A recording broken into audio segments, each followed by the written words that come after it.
ఓకేనా? సో, మనం revision start చేసుకుందాము. ఫస్ట్ నుంచి ఏమేమి నేర్చుకున్నామో అన్నీ ఒకసారి రివైజ్ చేసుకుంటూ ముందుకెళ్దామండి. ఏమన్నా డౌట్స్ ఉంటే మధ్యలో ఆపండి. నేను కొంచెం ఫాస్ట్‌గా చెప్తాను. మీకేమన్నా డౌట్స్ ఉంటే ఒకసారి రికార్డింగ్ వినేసి మళ్ళీ రాసుకుందురు గానీ. అంటే ఇవన్నీ ఆల్రెడీ కవర్ చేసినవే మళ్ళీ చెప్తాననమాట. అందుకని ఓకే. సో, మనం స్టార్టింగ్‌లో ఏం నేర్చుకున్నాము?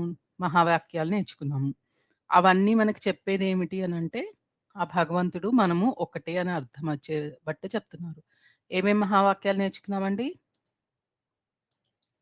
అహం తత్ అస్మి బ్రహ్మాస్మి తత్వమసి అహం బ్రహ్మాస్మి త్వం అసి తత్వం అసి. కరెక్ట్. ప్రజ్ఞానం బ్రహ్మ ప్రజ్ఞానం బ్రహ్మ. హ్మ్. అయం ఆత్మ బ్రహ్మ. అయమాత్మా బ్రహ్మ. Very good. ఓకే. సో, ఆ తర్వాత మనం తెలుసుకుందేంటి అనంటే, అహం అంటే నేను, త్వం అంటే నువ్వు, సహ అంటే అతడు, సా అంటే ఆమె, సహకి ప్లూరల్ తే. అంటే మగవారిని ఒక గ్రూప్‌లో చాలా మంది మగవాళ్ళుంటే వాళ్ళని తే అంటామనమాట. తర్వాత తాహ అంటే ఎక్కువ మంది స్త్రీలని సంబోధించేటప్పుడు తాహ అంటాం. అంటే అది ప్రథమ పురుష.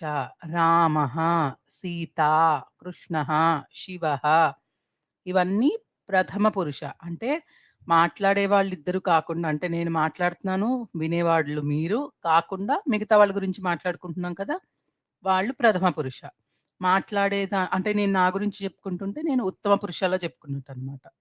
అహం అంటే నేను. నా గురించి నేను చెప్పుకునేటట్టు. మా గురించి అంటే దానికి ప్లూరల్ వయం. నేను మీ గురించి చెప్తున్నాను. మీలో ఒకళ్ళ గురించి చెప్తున్నాను అంటే త్వం అంటాననమాట. అంటే నువ్వు ఇది చెయ్యి అని చెప్పడం. అదే మీ అందరూ చేయండి అంటే యూఎం అంటాము. అలాగే విత్ రెస్పెక్ట్ చెప్పాలి అంటే భవాన్, భవతి. ఓకేనా?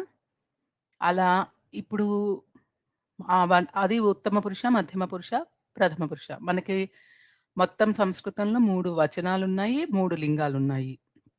స్త్రీలింగం, పుంలింగం, నపుంసకలింగం. ఏకవచనం, ద్వివచనం, బహువచనం.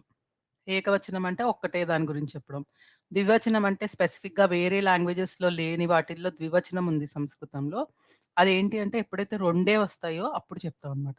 తల్లి, తండ్రులు, చేతులు, కాళ్ళు, కళ్ళు అలా వచ్చినప్పుడు స్పెసిఫిక్‌గా రెండే ఉన్నప్పుడు చెప్తాం. అది ద్వివచనం. సో, ఇది వేరే ఏ లాంగ్వేజ్‌లోనూ ఉండదండి. సంస్కృతంలో మాత్రం స్పెసిఫిక్‌గా ద్వివచనం వాడతాం. బహువచనం అంటే 2 కన్నా ఇంకా ఎక్కువ ఉంటే బహువచనం. సో, ఇది నేర్చుకున్న తర్వాత అహం అన్నప్పుడు అహం అస్మి. నేను రజని. అహం రజని అస్మి అంటే నేను రజనిని అయ్యున్నాను అనర్థం. త్వం అన్నప్పుడు అసి అనొస్తుంది. సహ అంటే అస్తి. సా అన్న అస్తి. రామ అన్న అస్తి. రామః బాలకः అస్తి. మేడం ఇంకొకసారి అహం దగ్గర నుంచి చెప్తారా? అహం అంటే నేను. అహం అస్మి. నేను అయ్యున్నాను. నేను రజనీని అయ్యున్నాను. అహం రజని అస్మి. అలా త్వంకొచ్చేటప్పటికి త్వం అసి అని రావాలి. త్వం అన్నపూర్ణ అసి. అదే మనిద్దరం మాట్లాడుకుంటూ సహ రమ్య అస్తి. ఆవిడ రమ్య అని చెప్తున్నాననమాట. అలా అహంకి అసి అనొస్తుంది. అస్మి అనొస్తుంది. త్వంకి అసి అనొస్తుంది. సహ, సా వస్తే అస్తి అనొస్తుంది. ఓకేనా? ఇది తెలుసుకున్న తర్వాత రామ శబ్దం తెలుసుకున్నాం మనం. సో, రామః అంటే రాముడు. అది ప్రథమ విభక్తి అనమాట. ఎప్పుడైతే ఒక కర్త ఈ పని చేస్తున్నాడు అని చెప్తున్నప్పుడు రాముడు చదువుతున్నాడు, రాముడు తింటున్నాడు అలా చెప్పాలి అంటే రామః పఠతి, రామః ఖాదతి.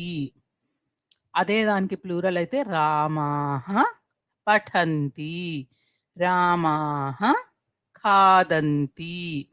అంటే ఇక్కడ రామః అనేది ప్రాతిపదిక లేపోతే శబ్దము. పఠతి అనేది క్రియాపదము. పఠ్ అనేది ధాతువు. ధాతు రూపానికి తి చేరిస్తే అది క్రియాపదంలాగా తయారవుతుంది. అది ప్రథమ పురుషాకైతే పఠతి అవుతుంది. అలానే మధ్యమ పురుషాకైతే పఠసి అవుతుంది. ఉత్తమ పురుషాకైతే పఠామి అవుతుంది. అంటే అహం పఠామి, త్వం పఠసి, యూయం పఠథ అంటే అది ప్లూరల్. దేనికి? మధ్యమ పురుషాల్లో. అహంకి వయం. అహం పఠామి, వయం పఠామః, సహ పఠతి, తే పఠంతి. ఇలా క్రియాపదాలు మనము వాడే వచనాన్ని బట్టి మారుతూ ఉంటాయి. ఈ క్రియాపదాలు మామూలుగా అయితే వర్తమాన కాలంలో మనం వాడుకున్నాము. తర్వాత భవిష్యత్ కాలం గూడా నేర్చుకున్నాము. ఈ వర్తమాన కాలంలో, భవిష్యత్ కాలంలో ఈ క్రియాపదాలు లింగాన మీద డిపెండ్ అవ్వదు. ఓన్లీ వచనము, పురుషము మీద డిపెండ్ అవుతుంది. మధ్యమ పురుష అయితే పఠసి వస్తుంది. ఉత్తమ పురుష అయితే పఠామి అనొస్తుంది. అదే ప్రథమ పురుష అయితే పఠతి అనొస్తుంది. అదే స్త్రీలింగం వస్తే కూడా సేమే ఉంటుంది. మారదు. అది నేను చెప్పింది ఇక్కడ. ఓకేనా? ఇప్పుడు ఒక రామ శబ్దం తీసుకుందాం. పఠతి, పఠసి అవన్నీ పక్కన పెట్టేద్దాం.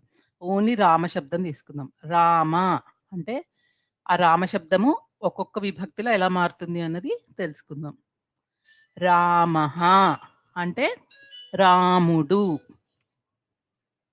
రామాః అంటే రాముళ్ళు.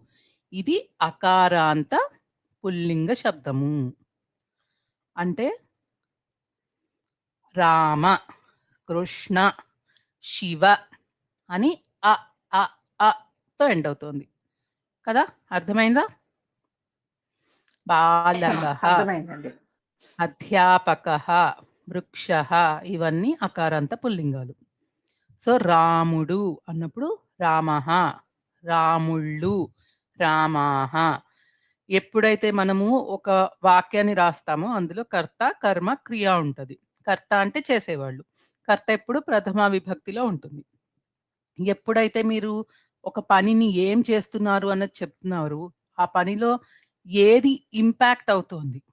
అంటే మీరు చేసే పని వలన ఏది దాని రూపం మార్చొచ్చు.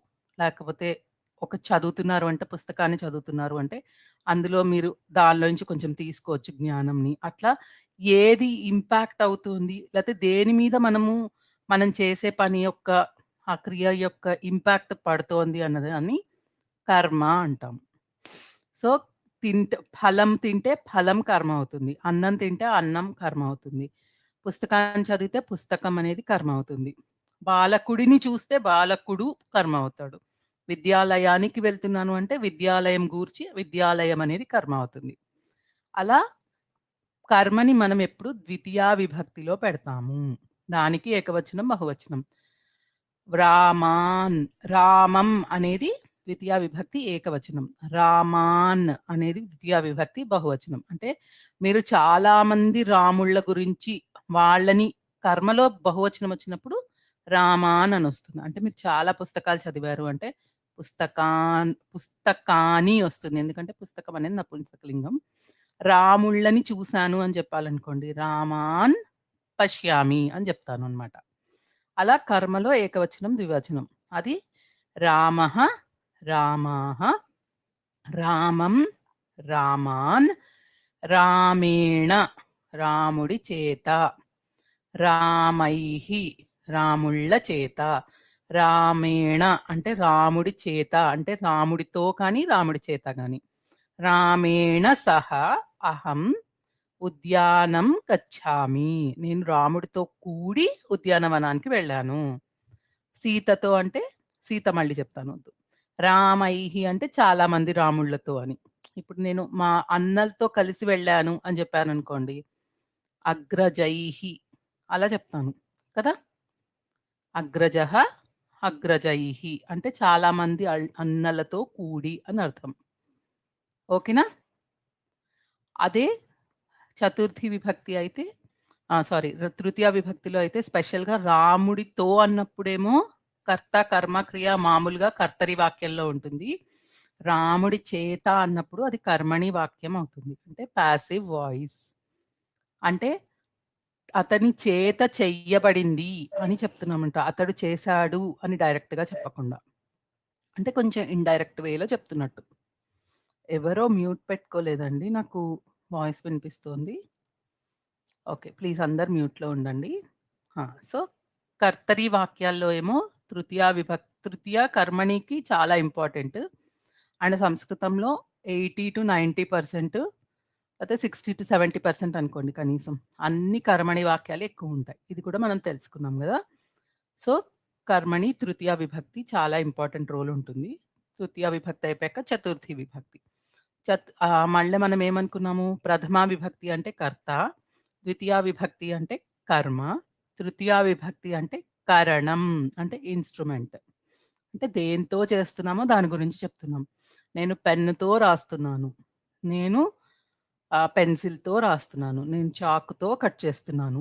నేను కళ్ళజోడుతో చూస్తున్నాను. కర్రతో నడుస్తున్నాను. అట్లా ఒక ఇన్‌స్ట్రుమెంట్ అన్నమాట. అది చెప్పేది తృతీయ విభక్తి. కర్తరి ప్రయోగంలో.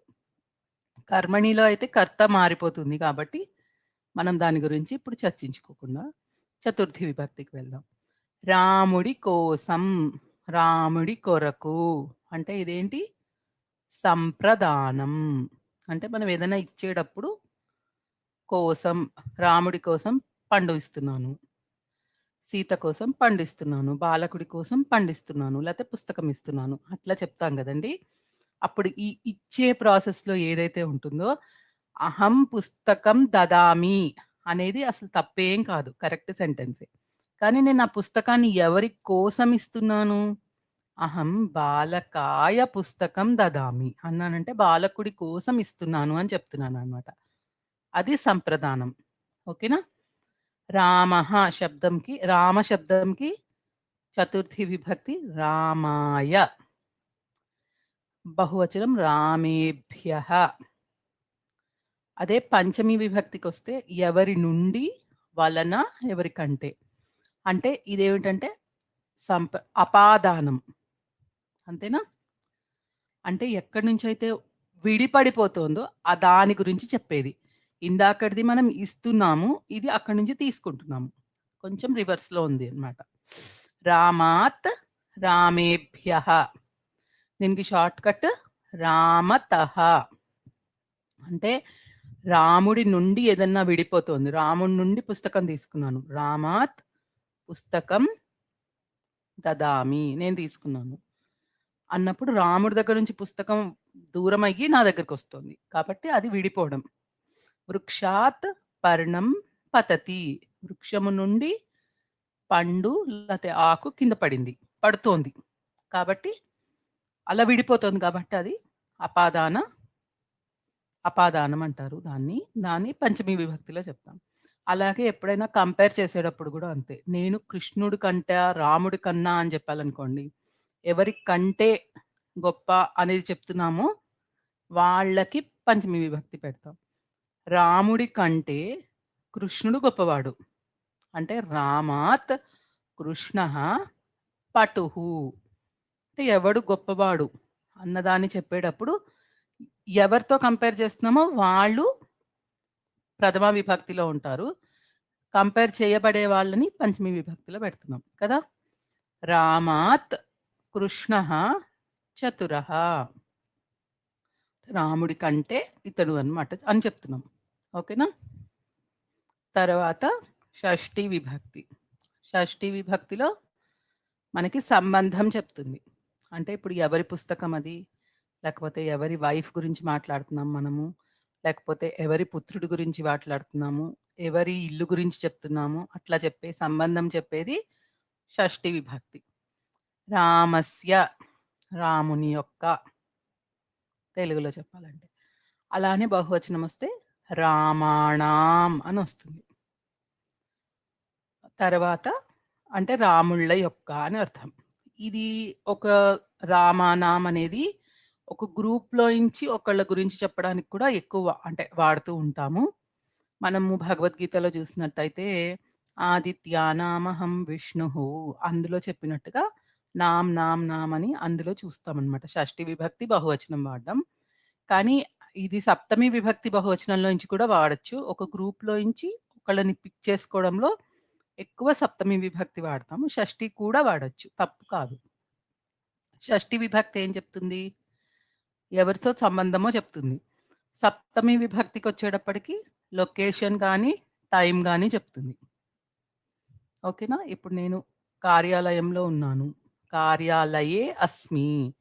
పాఠశాలే అస్మి అలా చెప్తుంది. పాఠశాలాయాం అస్మి అది స్త్రీలింగం. సారీ. కార్యాలయః కార్యాలయే అస్మి.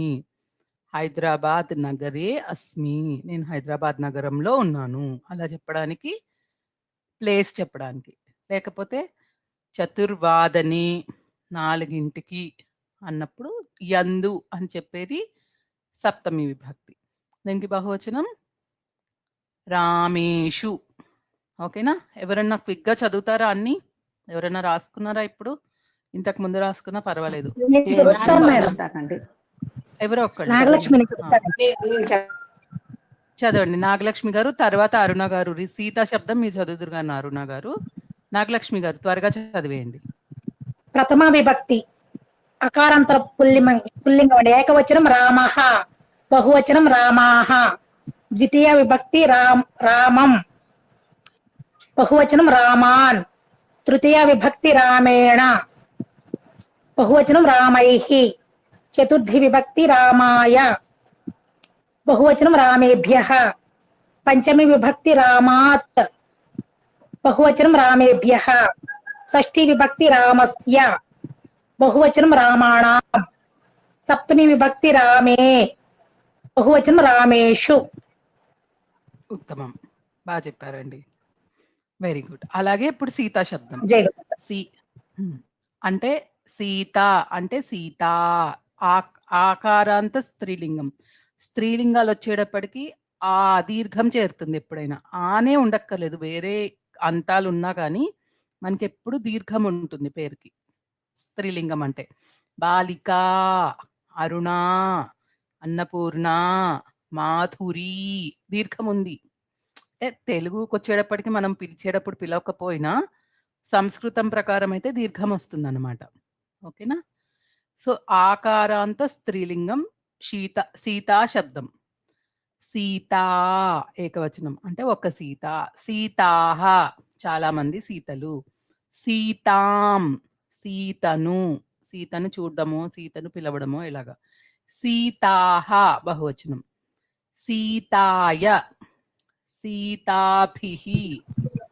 సీతయ అండి. సీతయ సీత సీతయ కరెక్ట్ కరెక్ట్. సీతయా సీతాభిః. సీతాయై సీతాభ్యః. సీతాయాః సీతాభ్యః.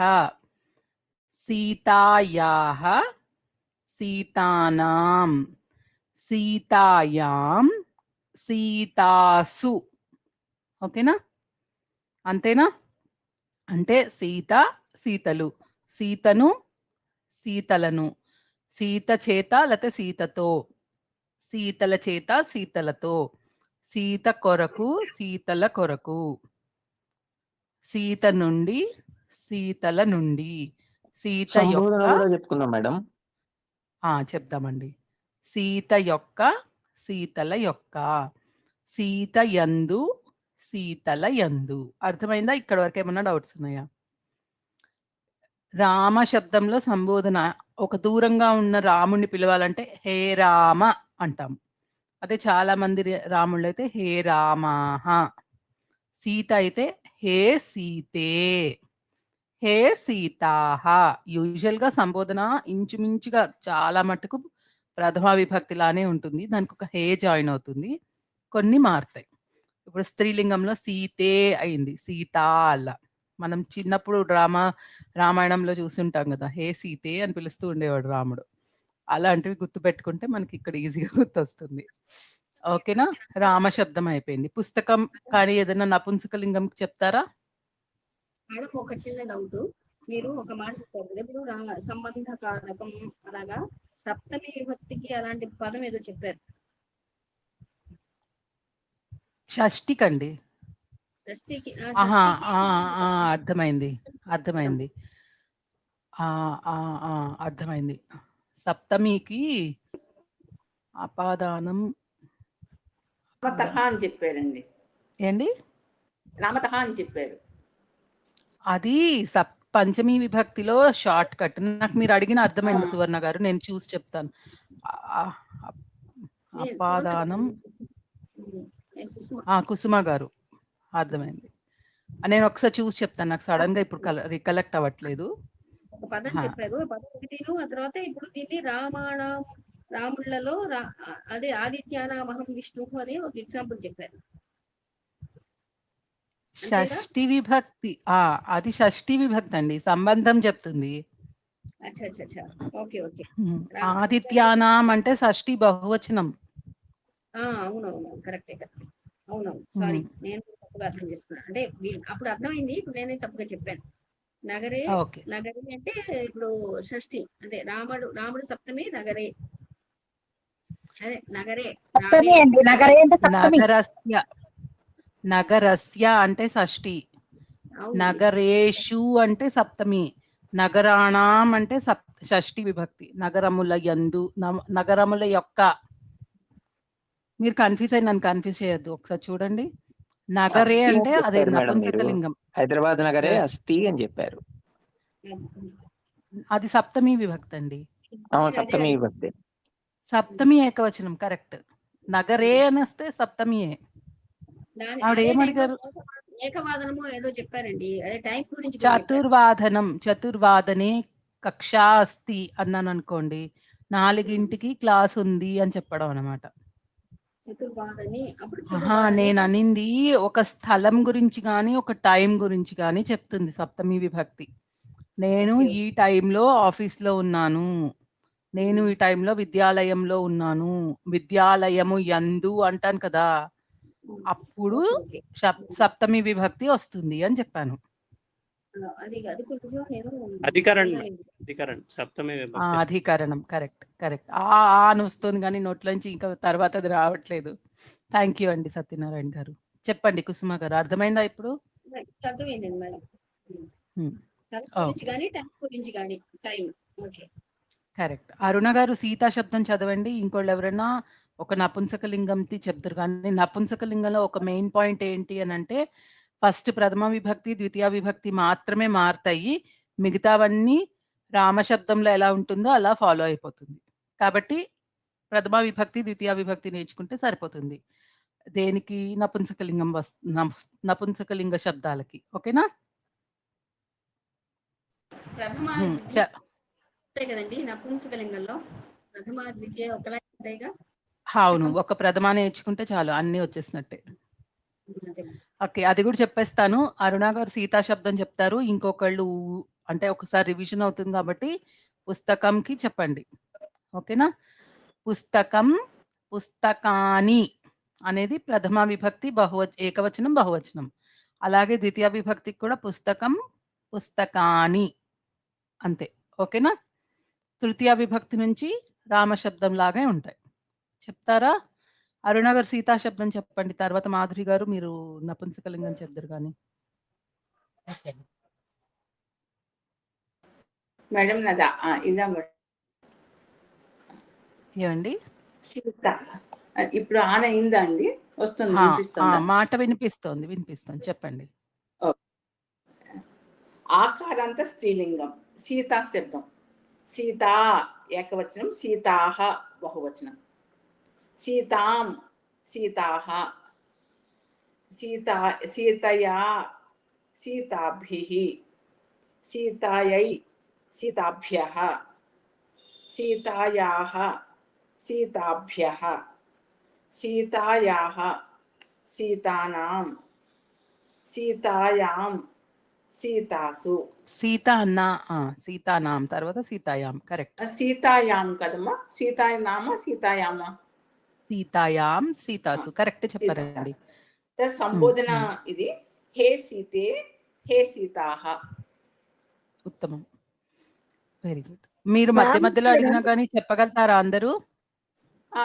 కొంత చెప్పగలమండి. Very good. అలా మధ్య మధ్యలో కూడా వచ్చేయాలి. చెప్పండి. షష్ఠీ విభక్తిలో సీతాయాహ అని రెండింటికి దీర్ఘాలు ఉంటాయి కదా మ్యామ్, తాకిను యాకి.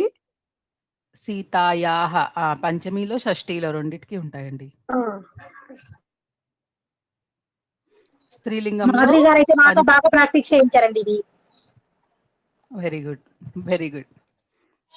చెప్పండి మాధురి గారు, నపుంసకలింగంది ఒకటి చెప్పండి, తర్వాత మనం ప్రత్యయాలకు వెళ్దాం. ఓకే.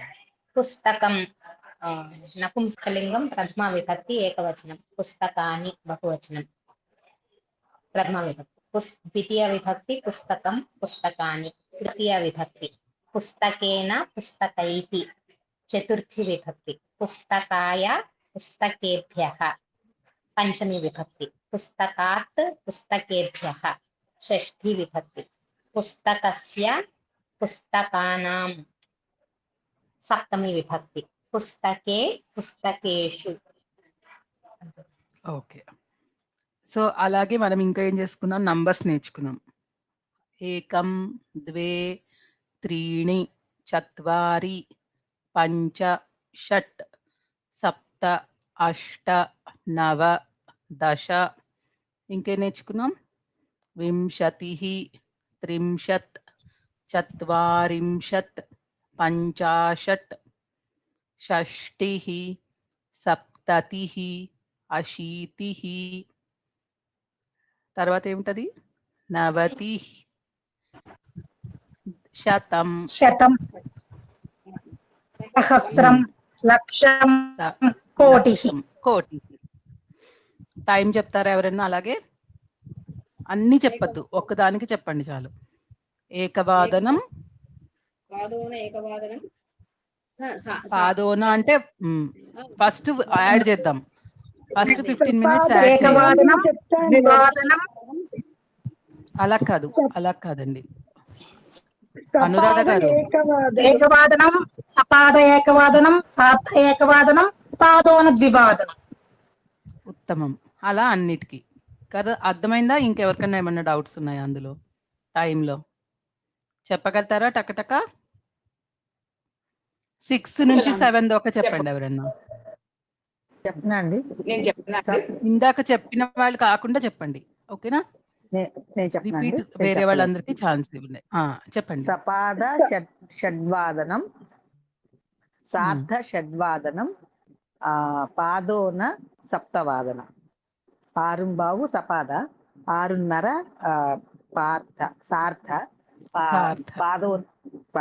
పాదోన అంటే 6:30 సార్థ సప్తవాదనం. 7 7ంటికి 7 అంటే సప్తవాదనం. సప్తవాదనం. ఉత్తమం. ఓకే. నేను చెప్తాను. సపాద ద్వివాదనం, సార్ధ ద్వివాదనం, పాదోన త్రివాదనం, త్రివాదనం. ఓకేనా మ్యామ్? ఓకే. మేడం నాకు ఒక చిన్న డౌట్. ఇప్పుడు మీరు అంటే పావు గంట, అరగంట, 30 గంట కాదు, 12:10 అయింది, 12:20 అయింది, అలా చెప్పాలంటే ఎలా చెప్పాలి? అలా కూడా చెప్తాము, నెక్స్ట్ తర్వాత నేర్చుకుందాం, ఓకేనా? ఇప్పుడు వద్దు, అవి కొంచెం ఎక్కువ ప్రాక్టీస్ అవసరం వస్తుంది టక్కమని చెప్పడానికి. అండ్ నంబర్స్ కూడా ఇంకా బాగా రావాలి కదా, అవి నెక్స్ట్ స్టెప్లో నేర్చుకుందాం, ఓకేనా? చెప్పడానికి ఉంది, అవకాశం ఉంది, అన్నీ చెప్పచ్చు, నిమిషాలతో సహా చెప్తాం కదా, అలా చెప్పి నేర్చుకుందాం, ఓకేనా? నెక్స్ట్ వారాలు ఎవరన్నా చదవండి. నేను చెప్తాను.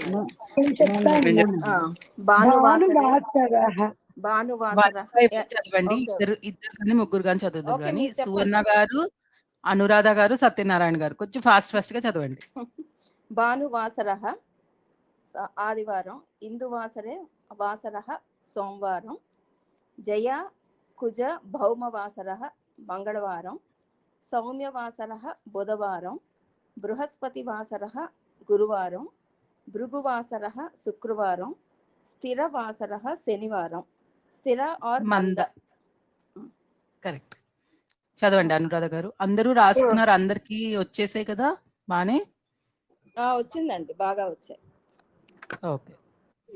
హేమవాణి గారు మీరు ఏమైనా చెప్పాలండి? ఒక్క నిమిషం అండి. హేమవాణి గారు మీరు ఏమైనా చెప్పాలా, లేకపోతే మ్యూట్ అయిపోండి? వారములు చెప్తాను అని ఓపెన్ అయ్యానమ్మా. ఇవిడ చెప్పాక మీరు చెప్తారు కానీ పర్లేదు. 4 మీరు కూడా చెప్తారు కానీ పర్వాలేదు. చెప్పండి అనురాధ గారు, చెప్పండి ఫాస్ట్. భానువాసరః రవివాసరః ఆదివారం, ఇందువాసరः సోమవారం, భౌమవాసరः కుజవాసరः జయవాసరः మంగళవారం, సౌమ్యవాసరः బుధవారం, గురువారం బృహస్పతివాసరः, శుక్రవారం భృగువాసరः, శనివారం మందవాసరः స్థిరవాసరः. ఉత్తమం. సత్యనారాయణ గారు? ఆదివారం భానువాసరः రవివాసరः, సోమవారం ఇందువాసరः, మంగళవారం భౌమవాసరः కుజవాసరः జయవాసరः, బుధవారం సౌమ్యవాసరः, గురువారం బృహస్పతివాసరः, శుక్రవారం భృగువాసరः, శనివారం స్థిరవాసరः మందవాసరः. చదవండి. హేమవాణి గారు మీరు కూడా చెప్పండి. ఆదివారము రవి వాసరము భానువాసరః వాసరః అనాలి, వాసరం కాకుండా వాసరః. రవివాసరః భానువాసరః, సోమవారము ఇందువాసరః, మంగళవారము భౌమవాసరః కుజవాసరః జయవాసరః, బుధవారము సౌమ్యవాసరః, గురువారము బృహస్పతివాసరః, శుక్రవారము భృగువాసరః, శనివారము మందవాసరః స్థిరవాసరః. ఉత్తమం. Very nice. బాగా నేర్చుకున్నారు అందరూ. నెక్స్ట్ ఏం తెలుసుకున్నాం మనము? ఒక ఇంపార్టెంట్ విషయం ఏంటి అంటే తృతీయ డేస్ నేర్చుకున్నాం. ఆర్య అంటే ఈ రోజు నిన్న. తృతీయ విభక్తిలో ఒక ఇంపార్టెంట్ విషయం నేను మర్చిపోయాను, అది యాడ్ చేసుకున్నాక అది కూడా చెప్పుకుందాం. ఇప్పుడు తృతీయ విభక్తిలో మనం ఎలా చేసాము? రాముడితో కలిసి అని చెప్పినట్టుగా రాముడు లేకుండా అని కూడా చెప్పొచ్చు కదా. ఎలా చెప్తాము? రామేణ వినా. Very good. ఆ నెగటివ్ సెన్స్ కూడా తెచ్చుకోవడానికి తృతీయ విభక్తి వాడతాం. రాముడితో కలిసి రాముడు లేకుండా అని చెప్పొచ్చు సింపుల్ గా. రామేణ వినా అహం న గచ్చామి అన్నామంటే రాముడు లేకుండా నేను వెళ్ళను అని చెప్తున్నా, వెళ్ళటం లేదు అని చెప్తున్నట్టు. అలా నెగేట్ చేయడానికి వినా యూస్ చేస్తాం. ఓకే. నెక్స్ట్ స్మా ఒకటి నేర్చుకుందాం. స్మా అంటే ఏం చెప్తుంది? చేసే వాళ్ళం ఇప్పుడు చెయ్యట్లేదు. ఉత్తమం. అంటే ఇంచుమించుగా భూతకాలంలో జరిగిపోయిందే చెప్తున్నాము, కానీ దానికి ఒక కండిషన్ ఏంటి అంటే అది ఇప్పుడు జరగటం లేదు అని చెప్పడం అనమాట. అది ఒక అడిషనల్ ఇన్ఫర్మేషన్ కూడా ఇస్తున్నాం అందులో. మామూలుగా నేను చదివాను అని చెప్పడం ఏంటి, అప్పుడు చదివాను అనే చెప్తున్నా నేను, కానీ ఇప్పుడు సంగతి మాట్లాడడం లేదు. స్మాతో ఏంటి అంటే అప్పుడు చదివేదాన్ని అంటే ఇప్పుడు చదవట్లేదు అనే ఒక ఇండికేషన్ వస్తోంది. ఓకేనా? నెక్స్ట్.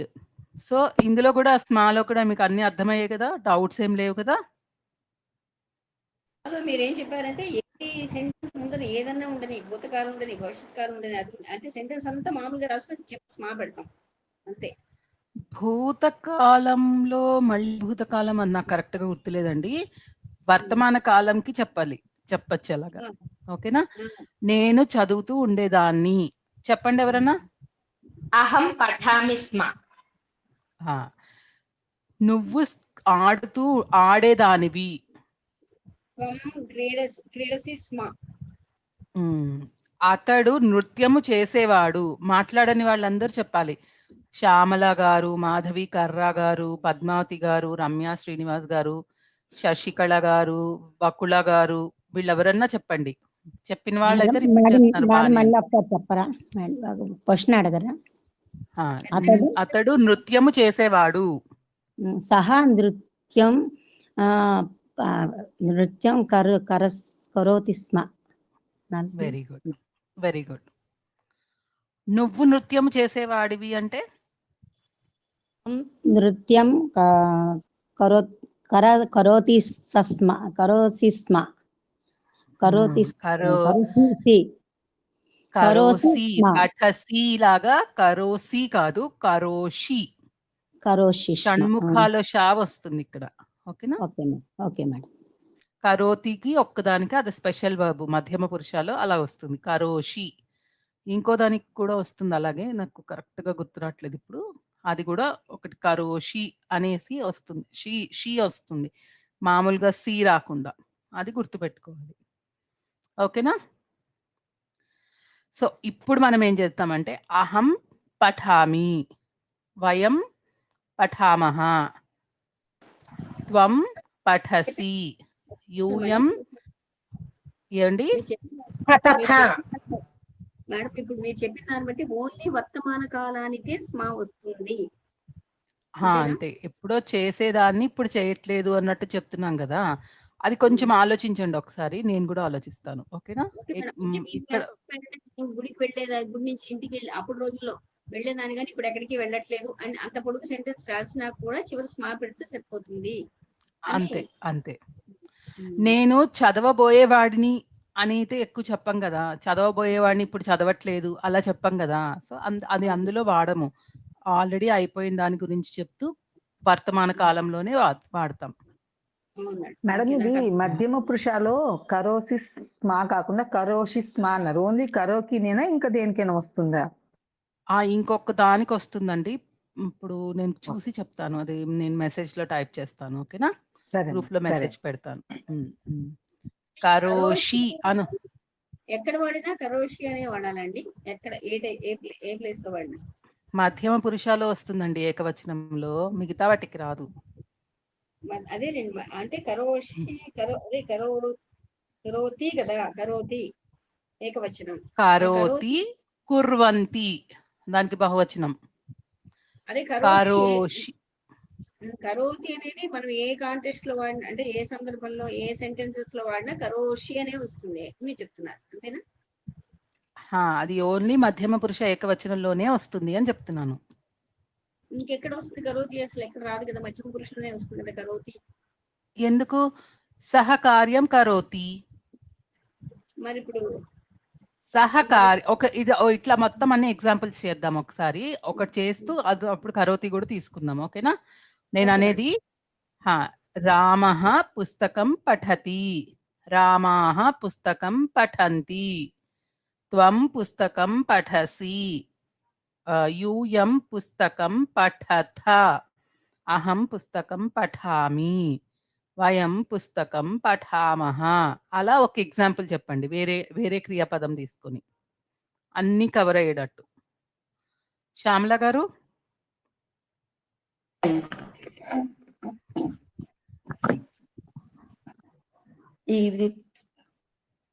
లిఖతి, ఖాదతి, పచతి ఏదైనా తీసుకోండి.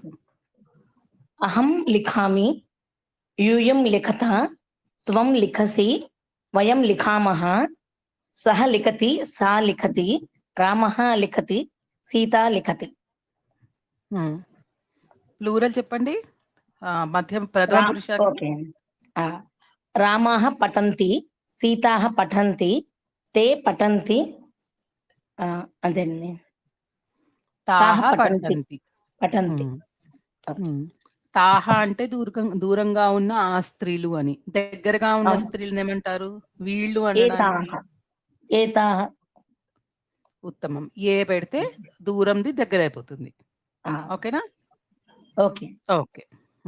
నెక్స్ట్ ఇంకా మనం తర్వాత ఏం నేర్చుకున్నామండి? ప్రత్యయాలు నేర్చుకున్నాం. అంతేనా? ఇంకేమైనా ఉన్నాయా? నేను మిస్ అయింది మధ్యలో. మొత్తం విభక్తులు అయిపోయాక ఏం నేర్చుకున్నాం? ప్రత్యయాలేనండి. ప్రత్యయాలు, ఉపసర్గలు అలా. మేడం నాకు ఇందాక ప్రత్యయం ఫస్ట్ లో ఒక డౌట్ వచ్చింది. అడగమంటారా? చివర్లో అడగమంటారా? అడగండి. ఇప్పుడు మనము గౌరవార్థకంగా భవాన్, భవతి అంటున్నాం. భవాన్ అంటే పుల్లింగానికి, భవతి అంటే స్త్రీలింగానికి. అంతే కదండి? దానికి మనము టీ అనే శబ్దం అంటే భవాన్ అని టీతో ఎండ్ అయ్యేది. సి రాదు అక్కడ. అంటే ప్రథమ పురుషతో ఎండ్ అయ్యేది. అలా భవాన్ భవతికి ప్లూరల్ ఏమైనా ఉంటుందా? ఓన్లీ భవాన్ భవతి ప్లూరల్ ఒక్కటే కాదండి, మొత్తం టేబుల్ అన్ని విభక్తులు ఉంటాయి. అతని అంటే ఆయనకు ఇప్పుడు అతడు అంటే సహా తీసుకున్నాం కదా మనము. మామూలుగా అయితే తెలుగులో ట్రూ ట్రాన్స్లేషన్ చేస్తే సహా అంటే వాడు అనుకుందాం మనం అర్థం చేసుకోవడానికి. ఓకేనా? సహా అంటే వాడు, భవాన్ అంటే ఆయన అని అర్థం వస్తుంది. ఓకేనా? Okay madam. అంటే విత్ రెస్పెక్ట్ చెప్పడం. సో ఇప్పుడు సహతో ఎలాగైతే మిగతా విభక్తులన్నీ వస్తాయో అలాగే భవాన్తో కూడా వస్తుంది.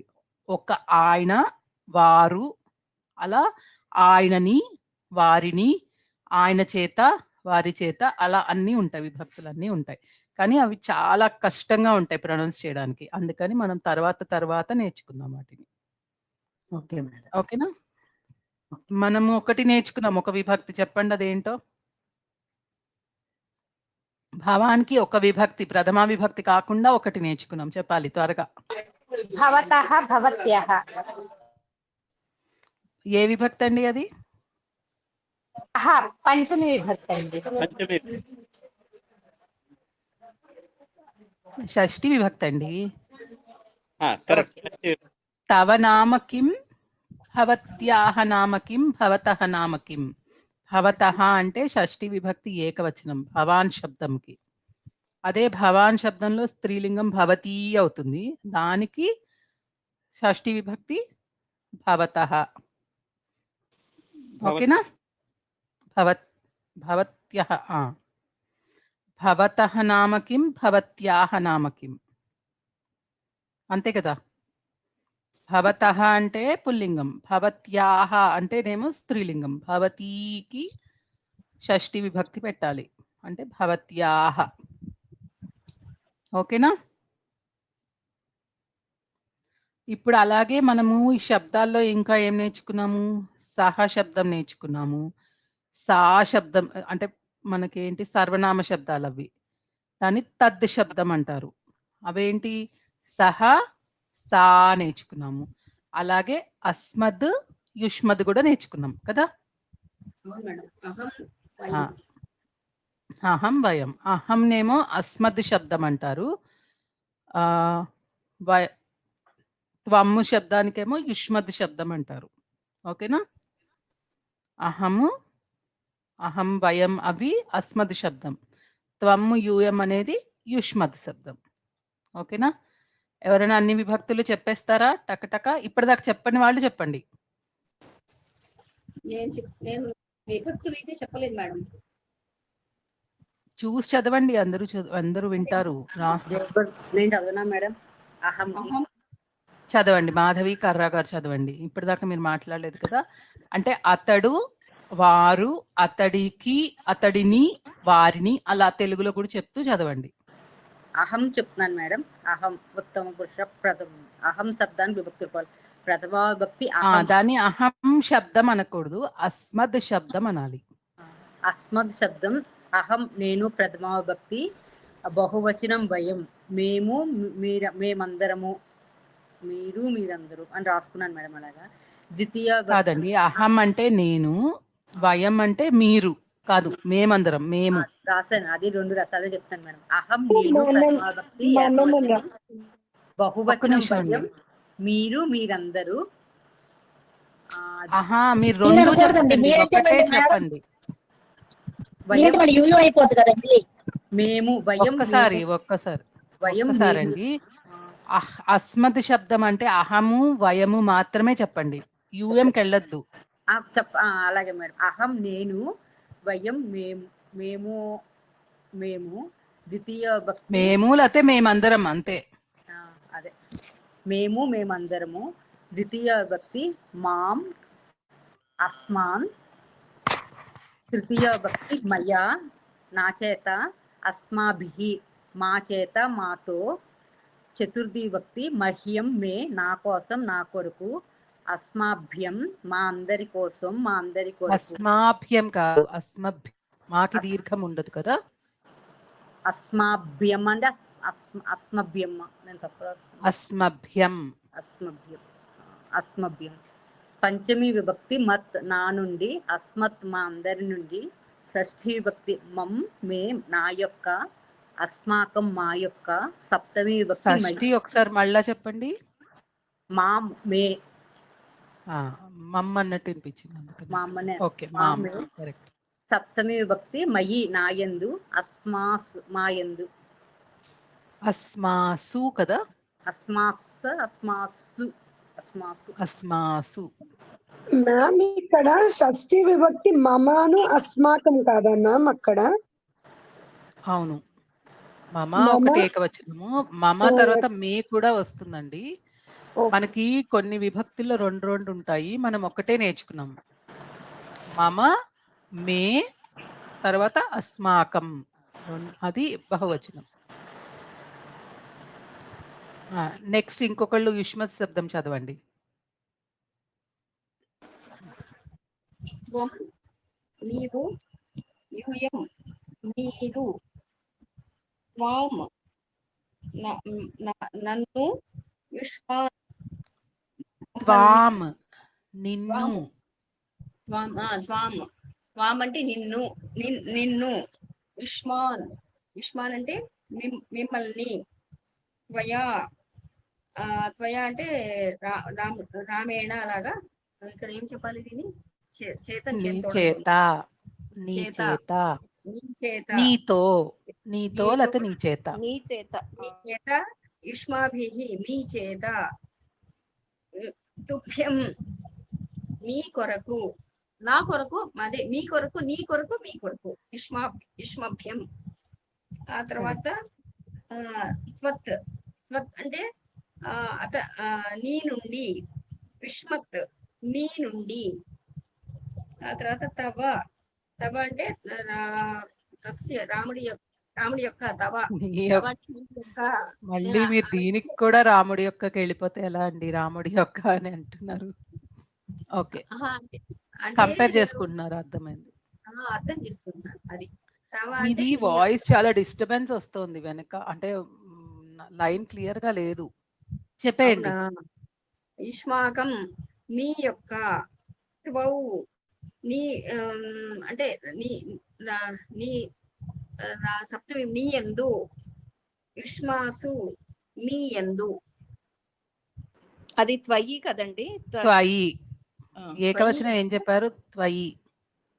త్వయి దీర్ఘం ఉండదు. త్వయి, త్వయా చెప్పారు. ఓకే, మయి త్వయి. Okay madam.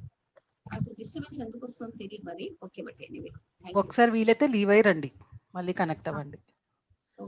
ఇప్పుడు ఎవరైనా సహ శబ్దం చదవండి.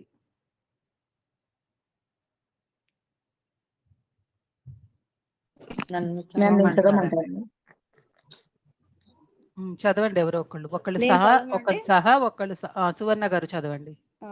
సహ ప్రథమ పురుష, సహ అతడు, సహ అతడు, కహ ఎవడు. Okay, sorry. సహ తే, సహ ప్రథమ విభక్తి, సహ అతడు, తే వారు. ద్వితీయ విభక్తి తం అతడికి అతడిని, తాన్ వారికి వారిని. తృతీయ విభక్తి తేన వాని చేత వానితో, తైహి వారి చేత వారితో. చతుర్థి విభక్తి తస్మై అతడి కొరకు, తేభ్యః వారి కొరకు. పంచమి విభక్తి తస్మాత్ అతడి నుండి వలన, తేభ్యః వారి నుండి వారి వలన. వారి కంటే కూడా, వారి కంటే. తస్య షష్ఠి విభక్తి తస్య అతడి యొక్క, తేషాం వారి యొక్క. సప్తమి తస్మిన్ ఎవని యందు, తేషు ఆ మగవారి. తస్మిన్ అంటే ఎవరి యందు కాదండి, అతని యందు. అతని, సారీ, అతని యందు. తేషు కదండి అది. తేషు వారి యందు. తస్య అంటే ఏం చెప్పారు? తస్య అతడి యొక్క, అతడి యొక్క. దానికి ప్లూరల్ తేషాం అంటే వారి యొక్క. అదే ఇందాక మీరు కొంచెం కన్ఫ్యూజ్ అయి చెప్పారు కదా, ఎవరి యొక్క అని. దీనికి కూడా తేషాం వారి యొక్క. ఇప్పుడు దీనికి క్వశ్చన్ టేబుల్ చదవండి. క్వశ్చన్స్ వేయాలంటే ఏమని చెప్పాలి? కహ. ఎవరన్నా చెప్తారు. నెక్స్ట్ ఎవరు? అన్నపూర్ణ గారు చదవండి. కహ ఎవడు అని. కే అంటే ఎవరు అని ప్లూరల్. కమ్ అంటే ఎవడిని, కాన్ అంటే ఎవరిని. కేన్ అంటే ఎవడి చేత, కైహి అంటే ఎవరి చేత. కస్మై అంటే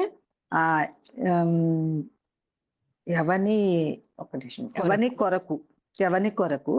కేభ్యః అంటే ఎవరి కొరకు. కస్మాత్ అంటే ఎవని నుండి, వలన, కంటే. కేభ్యః అంటే ఎవరి నుండి, ఎవరి వలన, ఎవరికంటే. కస్య అంటే ఎవరి యొక్క, ఎవడి యొక్క. కేశాం అంటే ఎవరి యొక్క. కస్మిన్ అంటే ఎవడి యందు. కేశు అంటే ఎవరి యందు. ఓకే. సా కూడా చెప్పేస్తారా ఎవరన్నా?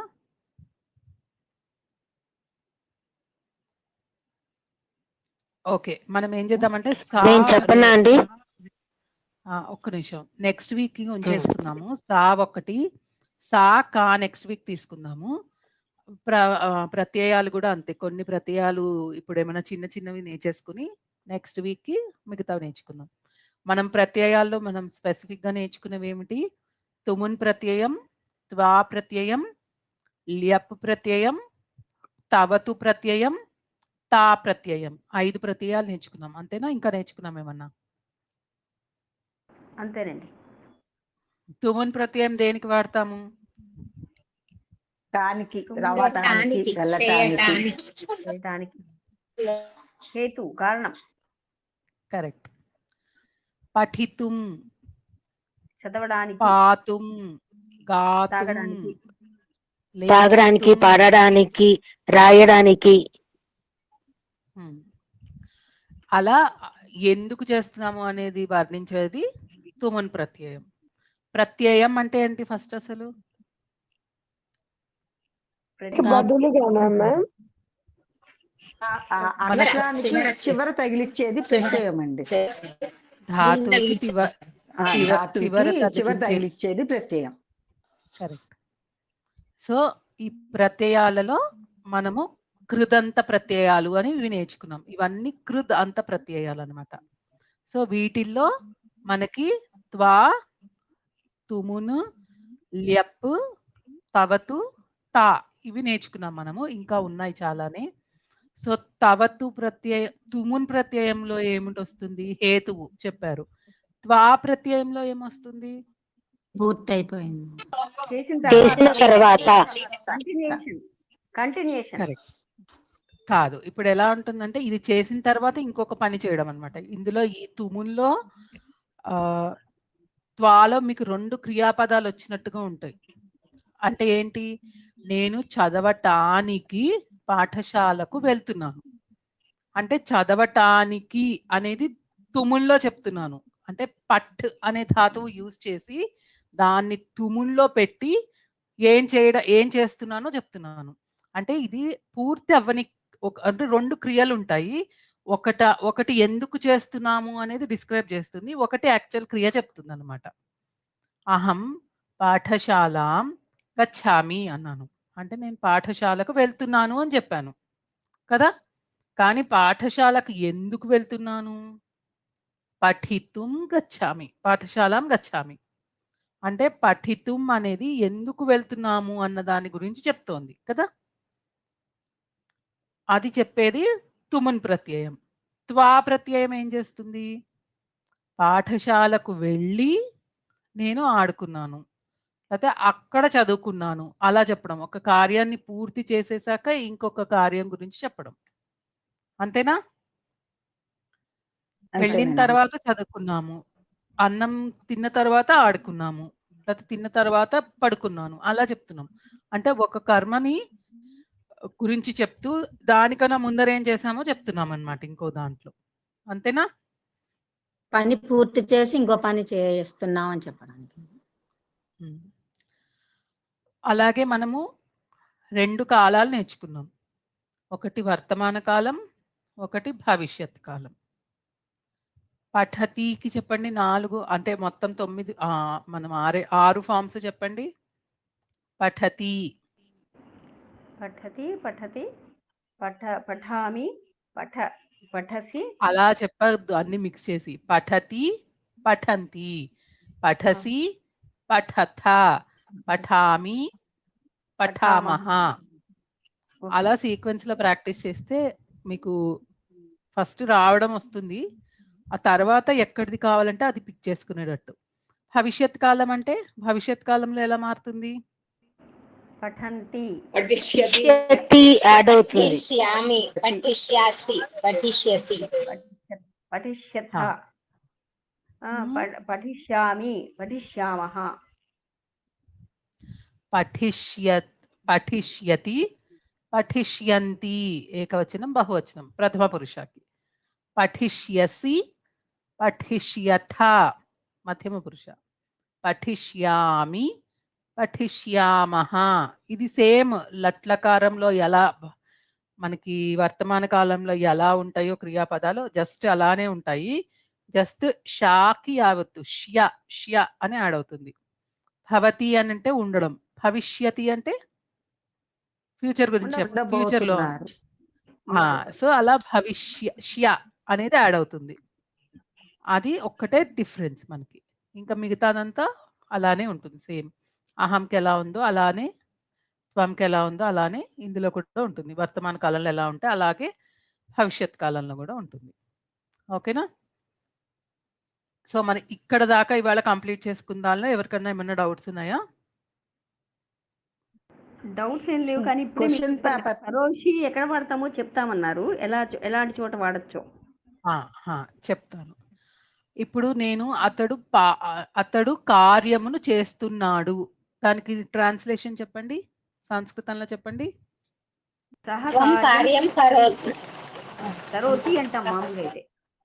నేనేమన్నాను? అతడు కార్యమును చేస్తున్నాడు.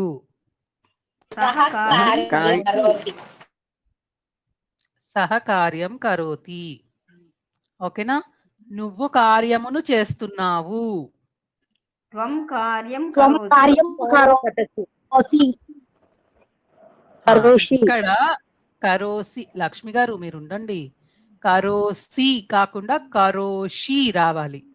మనకి మామూలుగా అయితే పఠసి వస్తుంది, లిఖసి వస్తుంది, పిబసి వస్తుంది. కరోతికి మాత్రం త్వం వచ్చినప్పుడు కరోషి వస్తుంది. అదొక్కటే తేడా, మిగతాదంతా మామూలుగానే ఉంటుంది. అది కరోతికి ప్లూరల్ కూడా కుర్వంతి. ఓకేనా? అది యాక్చువల్గా క్రూ ధాతువు, కొంచెం టిపికల్ గా ఉంటుంది. మీకు తెలిసిన వరకు కరోతి వాడండి, లేదు అంటే అక్కడ వదిలేయండి కరోతిని. అంటే అన్నిటికీ వాడక్కర్లేదు. ఓకేనా? దానికి కావలసిన క్రియాపదాలు ఉంటాయి కదా, డైరెక్ట్ క్రియాపదాలు, అవి వాడుకుంటే బెటరు. మనం ఇంకేమైనా మిస్ అయ్యామా? అన్ని కవర్ చేసేసామా? పాఠయతి అంటే ఏంటద్దాం? చదివిస్తున్నాడు, బోధింప చేస్తున్నాడు, చదివిస్తున్నాడు. యతి అని అదొకటి చెప్పలేదండి. ఖాదయతి అంటే తినిపిస్తాడు, తినడం అంటే ఖాదతి. ఖాదయతి అంటే తినిపించడం, లేకపోతే తినడానికి ప్రేరేపించడం, అలా వస్తుంది అన్నమాట. ఓకేనా? ఇప్పుడు అతడు ఎవరు అనేదానికి మీరు ఏమని అడుగుతారు చెప్పండి? సహ కహ. ఎవరిని చూసావు? ఇచ్చారండి, ఒక హోంవర్క్ ఇచ్చారు, అందులో ఇవి ఉన్నాయి. మీరు ఒకసారి హోంవర్క్ కూడా మా చేత ఇస్తే తప్పులు ఏమైనా ఉంటే తెలిసిపోతాయి. అలాగే. ఎవరిని చూసారు? ఎవరిని చూసావు? లేకపోతే కిం పశ్యసి. తర్వాత ఎవరి చేత చేయించావు అంటే నేను జస్ట్ క్యాజువల్ గా వచ్చినవి అడుగుతున్నాను. కొన్ని మనకు మార్చేటప్పుడు కాంప్లికేట్ అవ్వచ్చు. చెప్పండి. కిం కరోషి. కిమ్ కాదు, ఎవరి చేత అన్నాను కదా. కేన కరోషి. ఎవరి కోసం చేశారు? కస్య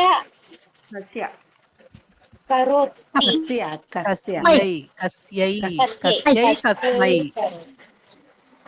కస్మై. సో అలా మొత్తం అన్ని క్వశ్చన్స్ కూడా కొంచెం ప్రాక్టీస్ చేయండి. ఆ బాలకుడు ఏం చేస్తున్నాడు? సా బాలక సహ బాలకః కిం కరోతి. కరెక్ట్. సహ బాలకః కిం కరోతి. ఎందుకు? అదే పురుషం. సహ మధ్యం ప్రథమ పురుషం. కుసుమ గారు మధ్యమ పురుషనా? మధ్య కాదండి, ప్రథమ పురుష. అదే నేను పురుష గురించి ఓకే. సో ఇప్పుడు సార్ ఇచ్చిన ఎగ్జాంపుల్స్, సార్ ఇచ్చిన క్వెషన్ పేపర్లో ఏమన్నా డౌట్స్ ఉన్నాయా మీకు? మ్యామ్ యథా సదా యది తర్హి చేతును వచ్చేట ఒక్కసారి రిపీట్ చేయరా మ్యామ్ యహా సహా మొత్తం? సరేనండి. యదా తదా చెప్పండి. కొన్ని డౌట్స్ ఉన్నాయి మేడం, అంటే మీరు అడిగారు కాబట్టి చెప్తున్నాను. ఒక్కసారి ఆవిడ మాధురి గారు ఇది అడిగారు కదా, నేను ఒక 2 మినిట్స్లో అది కంప్లీట్ చేస్తాను, అప్పుడు మీరు క్వశ్చన్స్ అడుగుదురు. కానీ యదా తదా ఎప్పుడైతే అప్పుడు, అంటే ఎప్పుడైతే నువ్వు వస్తావో అప్పుడు నేను చదువుతాను, అలాంటి కండిషనల్గా చెప్పడం అనమాట. అంటే ఎప్పుడైతే నువ్వు వస్తావో అప్పుడు నేను ఇంకో పని చేస్తాను అని చెప్తున్నాను. ఓకేనా? అది టైం బేస్డ్. అంటే నువ్వు వచ్చినప్పుడు నేను చేస్తాను అని చెప్పట్లేదు, ఏ టైంకి నువ్వు వస్తే ఆ టైంకి నేను చేస్తాను అని చెప్తున్నాను కదా. అంటే కొంచెం అంటే ఆలోచిస్తే రెండిటి మీనింగ్ సేమే ఉంటుందండి.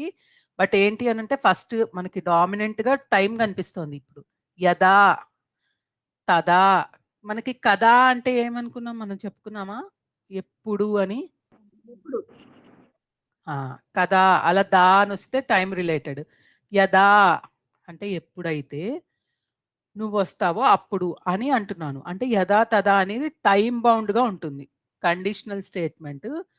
యదా త్వం ఖాదసి అహం ఖాదామి, ఎప్పుడైతే నువ్వు తింటావో అప్పుడు నేను తింటాను, అలా టైం రిలవెంట్గా ఉంటుంది. ఓకేనా మాధురి గారు, అర్థమైందా? యది తర్హి కూడా మీకు ఇంచుమించుగా ఇదే మీనింగ్ వస్తుంది, నువ్వు తిన్నాక నేను తింటాను అని చెప్తాను నేను. యదా తదాలో అయితే ఎప్పుడైతే నువ్వు తింటావో అప్పుడే నేను తింటాను అని చెప్తున్నాను అనమాట. యది త్వం ఖాదసి అహం ఖాదామి తర్హి అహం ఖాదామి, నువ్వు తిన్న తర్వాత నేను తింటాను, అదే సేమ్ మీనింగ్ వస్తుంది మనకు తెలుగులో ఆలోచిస్తే. బట్ ఇక్కడ టైంని స్పెసిఫై చేస్తున్నాం. ఇక్కడ మనం అంటే ఇప్పుడు మనం నేర్చుకునే వాటికి ఇంతవరకే నేను ఎక్స్ప్లెయిన్ చేయగలుగుతాను. మేబీ ఇంకా ఫర్దర్గా నేర్చుకుని పెద్ద పెద్ద సెంటెన్సెస్ చేసినప్పుడు మీకు ఇంకా కొంచెం డీప్గా మీనింగ్ అర్థమయ్యే ఛాన్స్ ఉంది. ఓకేనా? ఇఫ్ దెన్, ఇఫ్ యది తర్హి అంటే if you come I will eat. మనము యదా తదా అంటే when you come I will eat then అని చెప్పడం అనమాట. ట్రూగా పచ్చిగా ట్రాన్స్లేట్ చేయడం అంటే ఇలా. ఓకే, యది తర్హి అంటే ఓన్లీ ఇఫ్ దెన్ ఉంటుంది. అదే చేత్ నో చేత్ అంటే if you come I will eat, త్వం ఆగచ్చసి చేత్ అహం ఖాదామి, నో చేత్ అహం న ఖాదామి. అంటే ఇక్కడ ఎల్స్ కండిషన్ కూడా ఒకటి వస్తుంది. అంటే ఒక పని నువ్వు వచ్చినప్పుడు చేస్తాను, రాకపోతే ఇంకోటి చేస్తాను అని చెప్పడానికి అది వాడతాం, నో చేత్. ఓకేనా? If then else. అదే యహ సహా ఏంటి, ఎవరైతే పాడుతున్నారో అతడు నా ఫ్రెండ్, ఎవడైతే పాడుతున్నాడో అతడు నా మిత్రుడు, ఎవడైతే పాడుతున్నాడో అతడు నా బ్రదరు, నా తమ్ముడు, అలా చెప్పడానికి. అంటే ఒక పర్సన్ని గురించి చెప్తున్నాము. ఎవడైతే అంటే అక్కడ లేని వాడి గురించనో లేకపోతే అక్కడ పాడుతున్న వాడి గురించనో అలా చెప్పడం అనమాట. అంటే ఇక్కడ ఎలా ఎక్స్ప్లెయిన్ చేయాలి, యహ గాయతి సహ మమ అనుజః అన్నాను అనుకోండి, ఆ పాట పాడేవాడు ఎవరో నేను చెప్తున్నాను ఇక్కడ నా తమ్ముడు అని చెప్తున్నాను అనమాట. ఇప్పుడు మనం తెలుగులో కూడా అలా చెప్తాం కదా, ఏదైనా అచీవ్ చేసిన వాడి గురించి చెప్పడానికో లేకపోతే ఏదైనా ఉంటే ఆ పని చేసిన వాడు నాకు తెలుసు అని అలాగా, అలా చెప్పేటప్పుడు యహ వాడతాం. అదే యాస అనేది స్త్రీలింగంలో వాడతాం. ఓకేనా? అర్థమైందా? ఓకే, అర్థమైంది. యత్ తత్తు మళ్ళా నపుంసకలింగంలో చెప్తాం. ఓకేనా? ఏ పుస్తకం అయితే నువ్వు చదువుతున్నావో అది నాది అని చెప్పాలనుకోండి, యత్ పుస్తకం త్వం పఠసి తత్ మమ పుస్తకం, అలా చెప్పేటప్పుడు ఇది. కుసుమ గారు చెప్పండి, మీకు ఏంటి డౌట్? నేను చెప్పగలిగిన అయితే చెప్తాను. మేడం మీరు చెప్పలేనివి ఉండవండి మాకు. అంత లేదండి, అలా ఏమి ఉండదు. అంటే ఇప్పుడు మేము రాసిన వాటిలో నిన్న గురువు గారు ఇచ్చారు కదా, క్వశ్చన్ పేపర్ ఇచ్చారు. ఒక బాలుడు అంటే ఒక అన్నప్పుడు ఏమని చెప్పాలి అక్కడ? బాలుడు అని చెప్తున్నారు కాబట్టి, అంటే ఇప్పుడు మనకి శర్మ సార్ మనకి చాలా క్లాసెస్లో చెప్పారు కదా, ఎప్పుడైతే మీరు ఒక విశేషణం గురించి అంటే దాని గురించి డిస్క్రైబ్ చేస్తున్నారో అప్పుడు దేని గురించి అయితే డిస్క్రైబ్ చేస్తున్నారో దాని లింగంని, దాని వచనాన్ని కన్సిడర్ చేయాలి. అప్పుడు ఆ విశేష్యానికి కూడా అదే వచనము, లింగము వచ్చేటట్టు చెప్పాలి. అచ్చా. అయితే ఒక బాలుడు అన్నారనుకోండి, ఏకః బాలకః లేకపోతే బాలః. ఒక పుస్తకం నేను అలాగే అనుకున్నారనుకోండి. రాశాను. కానీ నాకు డౌట్ అంటే ఇప్పుడు నలుగురు పురుషులు అన్నప్పుడు ఏదో మార్పుగా చెప్పారు. అందుకని నాకు ఇక్కడ డౌట్ వచ్చి ఒకసారి మిమ్మల్ని అడుగుదాము, కన్ఫర్మ్ చేసుకుందామని. అవి కొన్ని నంబర్స్‌కి ఎలా ఉంటదంటే ఏకవచనంలో ఆహ్, ఏకం అనేది ఏకవచనంలోనే ఉంటుంది. ఇప్పుడు దానికి బహువచనాలు ఉండవు. ఎందుకు ఒకటే అన్నాం గదా! దానికి బహువచనం ఉండదు. తృతీయ అదే 3, 4 నుంచి అన్ని నిత్య బహువచనాలు. అంటే ఇంక వాళ్ళని ముట్టుకుంటే అవి బహువచనమే. అంతే కదా మేడం. కానీ ఏంటి అనంటే దానికి లింగం ఉంటుంది. పుల్లింగానికి ఒకలా వాడాలి, స్త్రీలింగానికి ఒకలా వాడాలి, నపుంసకలింగానికి ఒకలా వాడాలి. ఓకే. ఓకే. ఇప్పుడు ఒక అది బాలిక కూడా అంటే మళ్ళా అంటే మేడం ఇప్పుడు ఇప్పుడు మనకి నపుంసక లింగానికి ఏకం ఫలం అనొచ్చా అండి? మరి ఆ విధంగా కరెక్ట్. కరెక్ట్. అనొచ్చా? ఆహా. మరి ఒక బాలిక అంటే ఇప్పుడు ఏకా బాలిక. అలాగే అనాలా? ఏక అంటే ఏదో కొత్తగా అనిపించి నాకేదో మనకి తప్పేమో అనిపిస్తుంది కానీ అది కరెక్టే. ఓకే. ఓకే. ఓకే ఇంకా మేడం. వీటికి కూడా అన్ని విభక్తులు ఉంటాయండి. అది పెద్ద కాంప్లికేటెడ్ అవుతుంది. సో, మనం సింపుల్‌గా ప్రథమ విభక్తితో ఆపేద్దాం ప్రస్తుతానికి. ఇవన్నీ పర్ఫెక్ట్‌గా వచ్చేసాక తర్వాత ఇండిపెండెంట్‌గా ఎవరికి వాళ్ళు మిగతావి నేర్చుకోవచ్చు. ఇప్పుడు గురువుగారు చెప్పినట్టుగా 3 పండ్లు చెట్టు నుండి పడుతున్నాయి అంటే త్రిణి ఫలాని వృక్షాత్ త్రీణి ఫలాని వృక్షాత్ వృక్షాత్ పతంతి. ఆ తర్వాత నలుగురు పురుషులు, దానికి డౌట్ వచ్చి ఎవరో అడిగారు మన గ్రూప్ లో. అప్పుడు చెప్పారు చత్వారః పురుషః అని చెప్పారు. పురుషః గచ్చంతి అని. అలాగే నలుగురు స్త్రీలు అంటే ఏమొచ్చిందండి అప్పుడు? చత్వారా అని వచ్చింది. చత్వారాహ స్త్రీ మహిళాహ అని వచ్చిందా? చతస్రః అని చెప్పారు. అక్కడ గ్రూప్ లో పెట్టారు. పెట్టారు కానీ నాకు అర్థం కాలేదు, అందుకని అడుగుతున్నాను. అది స్త్రీలింగం పుల్లింగానికి డిఫరెంట్ ఉంటాయి. బహువచనంలోనే ఉంటుంది. మనం దాన్ని బహువచనంలోకి మార్చడానికి ఏం ట్రై చేయక్కర్లేదు. కానీ అవి గుర్తు పెట్టుకోవాలి. 4 వాహనాలు అంటే ఇప్పుడు చత్వారి వాహనాని అనాలండి. అంటే వాహనములు అవి నపుంసకలింగమే. కరెక్ట్. చత్వారి ఇందులో కూడా రాశారు కదా. ఇదే రాశారు. ఓకే. 4 వాహనాలు వెళ్తున్నాయి. చత్వారి వాహనాని గచ్చంతి. వాహనాని, యానాని. యానం అన్నా కూడా అదే కదా. రోగి నిద్రిస్తున్నాడు అనే దానికి పదం ఏంటండి? రుగ్నః శయతి నిద్రాం కరోతి, శయనం కరోతి. ఇప్పుడు ఇక్కడ వృక్షః శయనం కరోతి. రుగ్నః శయనం కరోతి అని రాయాలండి. శయనం కరోతి. రుగ్నః నిద్రాతి. రుగ్నః శయతి అని కూడా వస్తుంది. శయతినా? శయతి శయనం కరోతి. నిద్రాతి అని కూడా రాయచ్చండి. నిద్రాతి. మేడం ఇంకొక డౌట్ అండి. నీవు అచ్చటికి రానట్లయితే నేనే ఇచ్చటికి వస్తాను అనడానికి ఎలా చేయాలండి? అట్లా ఏం రాదు కదా అక్కడ? యథా తదా అక్కర్లేదు. ఎందుకంటే టైం బౌండ్ కాదు కదా ఇది. నువ్వు ఎప్పుడైతే వస్తావో అప్పుడు అనట్లేదు కదా మనం. యది తర్హి చెప్పచ్చు. మేడం నేను ఇది రాశానండి. దీనికి ఆన్సరు మీరు అన్నపూర్ణ గారు చెప్పిన దానికి. త్వం అచ్చటికి తత్ర నా ఆగచ్చసి. అహం నేనే అంటే అప్పుడు ఏం రాయాలండి? అహమేవ అని రాయాలా? అహమేవ యదితో స్టార్ట్ చేయండి. యదితోనా? అంటే క్వశ్చన్ కండిషన్ కదా. ఓకే. ఓకే. యది త్వం తత్ర ఆగచ్చసి తర్హి అహమేవ గృహం ఆగచ్చామి. అక్కడ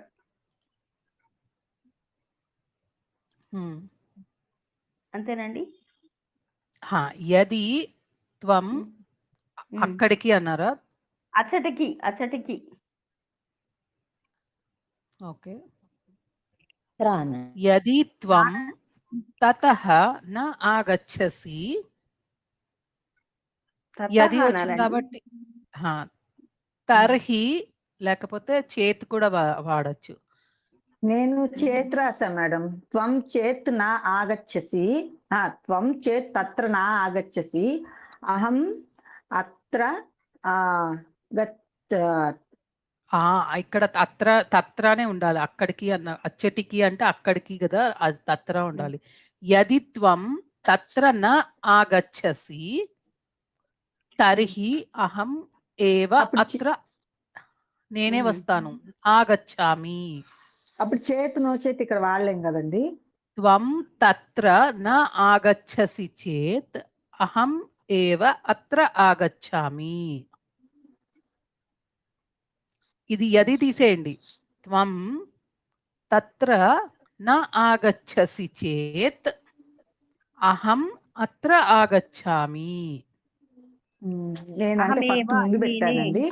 త్వం చేత్ తత్ర నా ఆగచ్చసి అహం అత్ర ఆగచ్చామి అని రాశాను. అలా అంత ఆర్డర్ మార్చేయకండి, కన్ఫ్యూజన్ గా ఉంటుంది.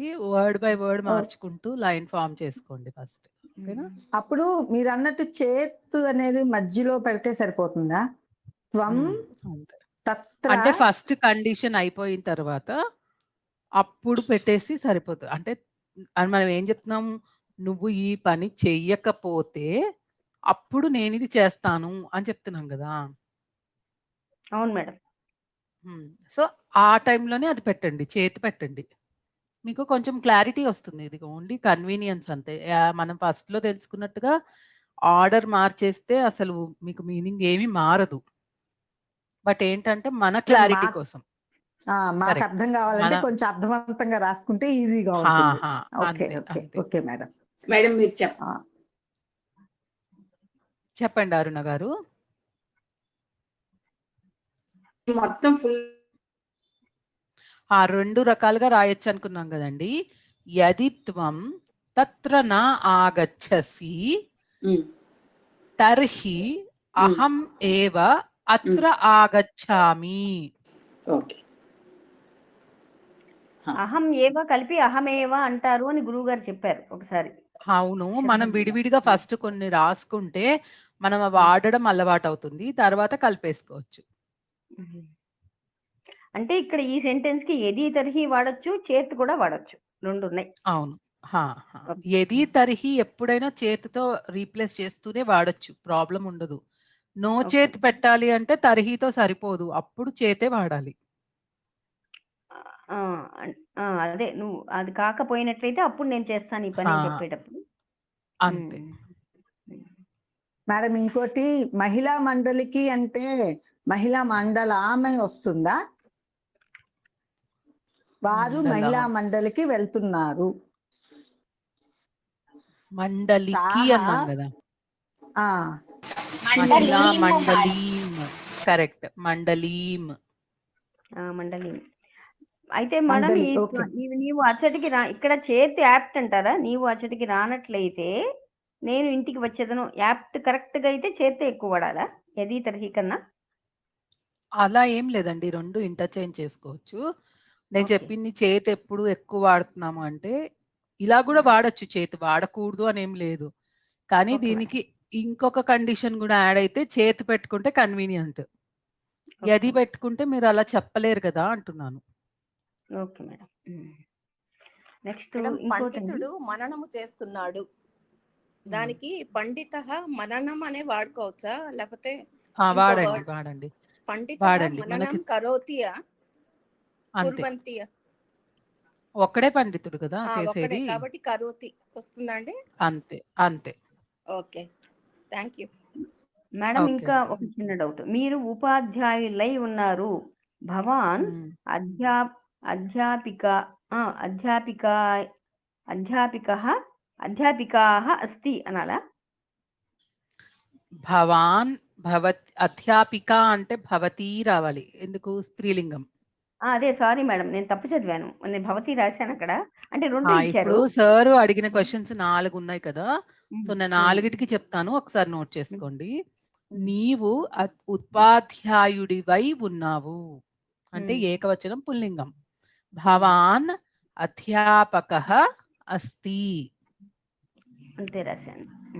మీరు ఉపాధ్యాయులై ఉన్నారు పుల్లింగం. భవంతః అధ్యాపకాః సంతి. నేను అలా నీవ్ అనుకోలేదు మేడం. నీవు అంటే అంటే త్వము అదొకటి, భవాన్ అంటే మీరు రెస్పెక్ట్‌తో ఇలా 2 అనుకున్నాను. అవును. కరెక్ట్. కరెక్ట్. అప్పుడు త్వం ఆహా! అంటే అసి అనాలి కదా! త్వం అంటే అసి అనాలి, అది కరెక్టే. కానీ ఇక్కడ మీరు ఉపాధ్యాయులై ఉన్నారు అని ప్లూరల్ వాడం కదా! ఉపాధ్యాయుడివై ఉన్నావు అంటాము. అప్పుడు ఉన్నారు అన్నా పర్వాలేదు. మీరు రెస్పెక్ట్‌తో అంటున్నారు కాబట్టి. అంటే ఫస్ట్‌ది త్వము రాసి కిందది భవాన్ రాసుంటే ఉపాధ్యాయులై అనం కదా రెస్పెక్ట్‌తో వాడినా. అందుకని ఇది బహువచనం అని అర్థం చేసుకోండి. అచ్చా! అప్పుడు ఏం రాయాలి? మీరు అంటే ప్లూరల్ నెంబర్ కింద తీసుకుంటే భవంతః. భవంతః. అదే భవానికి కూడా మొత్తం అన్ని విభక్తులు, ఏకవచనాలు, ద్వివచనాలు, బహువచనాలు అన్నీ ఉంటాయని చెప్పాను కదండీ! అక్కడ అవును అది మేడం. వాడుతున్నాం అన్నమాట. అంతే. మీరు అప్పుడు మీరు ఏం రాయాలి సెంటెన్స్ మొత్తం? మీరు భవంతః అధ్యాపకాః సంతి. అధ్యాపకులు అంటే అధ్యాపకాః కదా! అవును మేడం. అది రాస్తున్నాను. నెక్స్ట్ అలాగే ఏంటి? స్త్రీలింగంలో చెప్పారు. అధ్యాపికాః సంతి అన్నమా? కరెక్ట్. భవతి ఏకవచనం అయితే భవతి అధ్యాపికా అస్తి. ఇది మీ అందరికీ తెలుసు ఈజీగానే. అది రెండోది దానికి ప్లూరల్ ఏంటి? భవత్యః. అంటే మనము పార్వతీ శబ్దము అవి ఏమైనా గౌరీ శబ్దం ఏమన్నా అనుకున్నామా ఒకసారన్నా? లేఖని, లేఖన్యః. అలా భవతి అనేది ఈకారాంత స్త్రీలింగం. సో దీనికి సేమ్ పార్వతీ లాగానే పార్వత్యః లాగా భవత్యః వస్తుంది. ఓకేనా? భవత్యః అధ్యాపికాః సంతి. ఓకే. మేము అంటే అది అలా అనుకుని అసి అస్తి అలా రాసామండి. అది ఇది ఫస్ట్ జెంట్స్ కి వచ్చినప్పుడు భవంతః అనాలా, భవతః అనాలా? భవతః అంటే నీ యొక్క అండి. భవతః నామ కిం షష్ఠి విభక్తి అయిపోతుంది అప్పుడు అది. భవంతః. భవంతః అంటే చాలా మంది మగవాళ్ళని మనము చెప్పడానికి భవంతః వాడతాం. భవత్యః అంటే చాలా మంది ఆడవాళ్ళని చెప్పడానికి. కరెక్ట్. ప్రథమా విభక్తిలో. Okay madam. తల్లి బాలుడిని నిద్రపుచ్చుతున్నది. జనని బాలకాం. తర్వాత ఏం రాయాలో తెలియలే. నిద్రాపయతి. అది ఫ్యూచర్ టెన్స్ అవుతుంది. అది ఫ్యూచర్ టెన్స్ అవుతుంది. ఫ్యూచర్ టెన్స్ అవుతుంది. అది కూడా నిద్రిష్యతి అంటే నిద్రయతినా? నిద్రాపయతి.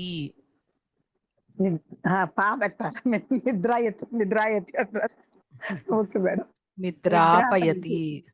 లేకపోతే బాలకం నిద్రాం కారయతి. కరోతి అంటే ఆవిడ నిద్రపోతోంది అని, కారయతి అంటే పక్కవాడితో చేయిస్తోందని. ఇందాక పాఠయతి అనుకున్నాం కదా, అది మీకు కరోతికి కారయతి అని మారుతుంది. అది చెప్పడానికి అది రాసుంటారు అక్కడ. అది భవిష్యత్ అంటే నిద్రిష్యతి అన్నారండి. ఇప్పుడు ఆమె పడుకుంటుంటే నిద్రిష్యతి. పడుకో పెడుతుంది అంటే నిద్ర ఇష్యతి.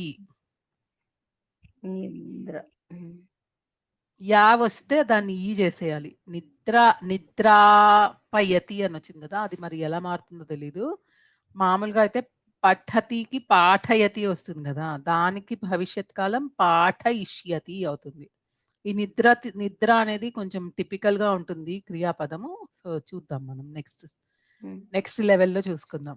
ఇంకొక విషయం నాకు చెప్పాలి. మీరు అందరూ 1 o'clock క్లాస్ కి రాగలుగుతారా? 1కి కానీ 1 o'clock టైంకి వేరే బ్యాచ్ లో గ్రూప్ 2కి రాగలుగుతారా? మీలో ఎంతమంది? అది డిసైడ్ చేద్దాం. ఏ రోజైనా సరే 1:00 టైమ్ మీకు కుదురుతుందా అని. అంటే ఓన్లీ పర్టిక్యులర్ డేస్‌లోనే కుదురుతుందా? అలా 1:00కి రావడం? లేకపోతే ఏ రోజైనా రాగలుగుతారా? వేరే టైమ్ స్లాట్ ఏమన్నా కావాలి అంటే థర్స్‌డే 4:00కి కాకుండా మధ్యాహ్నం 1:00కి ఎవరైనా అందరూ జాయిన్ అవ్వగలుగుతారా మీరందరూ? లెవెల్ 2 చెప్పడానికి. మధ్యాహ్నం నాకు 1:00 ఓకే మేడం. Okay madam. నాకు కూడా ఓకే మేడం. ఓకే. ఒకసారి 1:00 ఓకే అని చెప్పేసి గ్రూప్‌లో మెసేజ్ పెట్టరా నాకు? వీక్‌లో ఆ? ఒక రోజు అయితే ఓకే మేడం. No problem. 1 డేనే ఉంటుందండి. గ్రూప్ 2 1:00 ఓకే అని చెప్పేసి ఒక్కసారి మెసేజ్ పెట్టేయండి. ఎవరైతే ఓకే అంటే వాళ్ళు. ఓకేనా? Okay madam. ఇది కూడా ప్రాక్టీస్ గ్రూప్‌లో మేడం వీక్లీ? ఒక్క క్లాసేనండి. సేమ్ ఇలానే ఉంటుంది. మేడం ఇంకొక సెంటెన్స్ ఉందండి. సారు దాన్ని చెప్పండి. మార్చి చెప్పండి. రాసుకోమన్నారు. నీవు ముందర ఇచ్చిన సెంటెన్స్ ఏమో నీవు స్నానము చేసి చేసి త్వరగా భోజనము చెయ్యి అని ఇచ్చారు. అది సరిగ్గా మేము మీకు ఇంకా సిలబస్‌లో కవర్ చేయలేదు అని చెప్పి మనము చెప్పాం గదండీ! వర్తమాన కాలము, భవిష్యత్ కాలంతో పాటు మనకి సంస్కృతంలో ఇంకొక 2 లకారాలుంటాయి. ఓకేనా? అవి మనం సిలబస్ లెవెల్ 2లో నేర్చుకుంటాం. అని మార్చి అవేం ఇప్పుడు సెంటెన్స్ ఏమని చెప్పారంటే నీవు శీఘ్రముగా స్నానము చేసి భోజనము చెయ్యి అని చెప్పారు. అది చెయ్యి రాయొచ్చు. అన్నది మార్చి చేయవలసింది. చెయ్యవలసింది అన్న అదే చేయవలసింది. చెయ్యుగాక లేకపోతే చేస్తావు అది ఫ్యూచర్ టెన్స్‌కి మార్చుకోండి. లేతే అంటే ఇప్పుడు చేస్తున్నావు చెప్పండి పోనీ. త్వం త్వం. శీఘ్రం స్నాత్వా భోజనం కరిష్యసి అంతేనా? ఇప్పుడు చూడండి నీవు స్నానము చేసి త్వరగా భోజనం చెయ్యి. ఓకే. కామా ఎక్కడ పెట్టారో చూడండి. అంటే మార్చారులేండి. బట్ ఎనీవే త్వం స్నాత్వా శీఘ్రం భోజనం కరిష్య అప్పుడు ఏం రాయాలి? త్వం అన్నాం కదా కరిష్యసి అనాలి. కరిష్యసి అదే రాశానండి. కరిష్యసి అంటే చేయబోతావు చేస్తావు అంతేనండి. చెయ్యి అంటే వేరేది వస్తుంది. కురువు అని వస్తుంది. అది మనం నెక్స్ట్‌లో నేర్చుకుందాం. నెక్స్ట్ క్లాసెస్‌లో లెవెల్ 2లో నేర్చుకుందాం. ఓకేనా? కరోతి అన్నా పర్వాలేదు అక్కడ. నాకు అదే స్తోత్రాల్లో వస్తుంది. కురుమే సదా అలా వస్తాయి కదా! అందుకే నాకు అక్కడ అనుకున్నాను నేను. కురు అంటే చెయ్యి అని ఒక ఆర్డర్‌లా చెప్పడం అన్నమాట. నువ్వు చెయ్యి అని చెప్పడం. ఆర్డర్‌లో కానీ కొంచెం పెద్దవాళ్ళనైతే రిక్వెస్ట్‌గా చెప్పడం గానీ దాన్ని లోట్ లకారం అంటారు. 5 లకారాలుంటాయి మనకి. ఇందులో ఇది మూడోది లోట్ లకారం. మళ్ళా దీనికి కూడా ఉత్తమ పురుష, మధ్యమ పురుష, ఏకవచనం, ద్వివచనం అవన్నీ ఉంటాయి. ఓకేనా? ఓకే. సరే అయితే మీరు గ్రూప్‌లో మాత్రం మనకి ఇది ప్రాక్టీస్ గ్రూప్ 2 ఉంది గదండీ! అందులో ఎవరెవరైతే 1:00కి ఓకే అనుకుంటారో వాళ్ళందరూ మెసేజ్ పెట్టండి. ఓకేనా? 1:00 ఏ వీక్ డే అయినా సరే పర్వాలేదు అంటే స్పెసిఫై చేయండి. మీకేదన్నా వీక్ డే కుదరదు అంటే గనక ఆ వీక్ డే మెన్షన్ చేసి నాట్ పాసిబుల్ అని చెప్పి మిగతా వీక్ డేస్ ఓకే అని చెప్పి పెట్టండి. ఓకేనండి? ఓకే. నెక్స్ట్ వీక్ కలుద్దామండి. నెక్స్ట్ వీక్ కలిసి మిగతా వాటిని రివైజ్ చేసేసుకొని మేజర్‌గా కొంచెం కర్మణి, సా శబ్దం ఒకటి, సా సర్వనామ శబ్దం ఒకటి. ఇంకేమున్నాయి? పార్వతి కూడా అయిపోయింది కాబట్టి పార్వతి కూడా నేర్చుకుందాం. ఒకసారి రివైజ్ చేసుకుందాం. చెప్పండి మురళీ చెప్పలేదు మేడం. ఒకసారి అంటే మేము చెప్పలేదు మీకు. కరెక్ట్. మురళీ పద్మ గారు ఏమన్నా చెప్పాలండి? అందరికీ నూతన సంవత్సర శుభాకాంక్షలండి. ధన్యవాదः మహోదయే. మీకు కూడా అందరికీ ఉగాది శుభాకాంక్షలండి.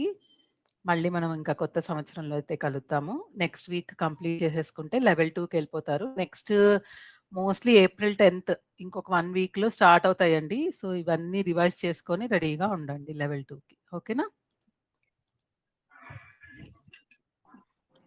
ప్రణామः ఓ ప్రణామః. పునర్మిలామः. ప్రణామः. పునర్మిలామः అండి. ప్రణామః. ప్రణామః మహోదయ.